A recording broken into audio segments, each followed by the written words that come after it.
ভাই আপনি এটা আইসা পারেন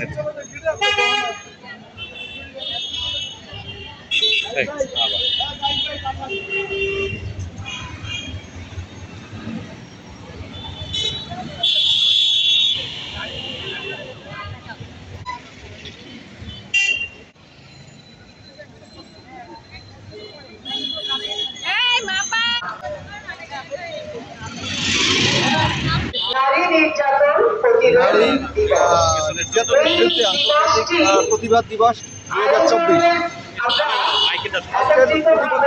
আসলে যে আমাদের সমাজে বিভিন্নভাবে অফিস, আদালত, কোর্ট, কাছারি, বিভিন্ন সরকারি বেসরকারি প্রতিষ্ঠানে নীরবে নির্বিঘ্নে নারীরা নানান রকমের নির্যাতনের শিকার হচ্ছে।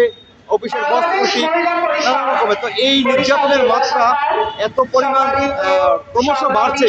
আরেকটি বিষয় না বললেই নয়, বর্তমান প্রেক্ষাপটে বিশেষ করে নারীদের যে সুরক্ষার বিষয় সরকারিভাবে তেমন কোনো আমরা দেখতে পাচ্ছি না। আরেকটি বিষয় হচ্ছে এই নারী ও শিশু নির্যাতনের আইন হয়, আমরা সমাবেশ করি, আমরা এখানে সেমিনার করি, কিন্তু এই অবধি যেন শেষ নয়। এই চলমান প্রেক্ষাপটটি যেন আরও সামনে যেন গতিময় হয়, তাহলেই আমি মনে করি প্রকৃত অর্থে নারী ও শিশু নির্যাতনের মাত্রা অনেকাংশে কম হবে। এবং আরেকটি বিষয় হচ্ছে, আমরা যদি সবাই আমাদের নারীদেরকে সম্মানের চোখে দেখি, আমাদের মায়ের সমকক্ষ, আমাদের বোনের সমকক্ষ, তাদের প্রতি যদি যথাযথভাবে সম্মান প্রদর্শন করি, তাহলে এই সমাজ থেকে নারী নির্যাতন নামক ব্যাধিটি চিরতরই নির্মূল হবে বলে আমি মনে করি।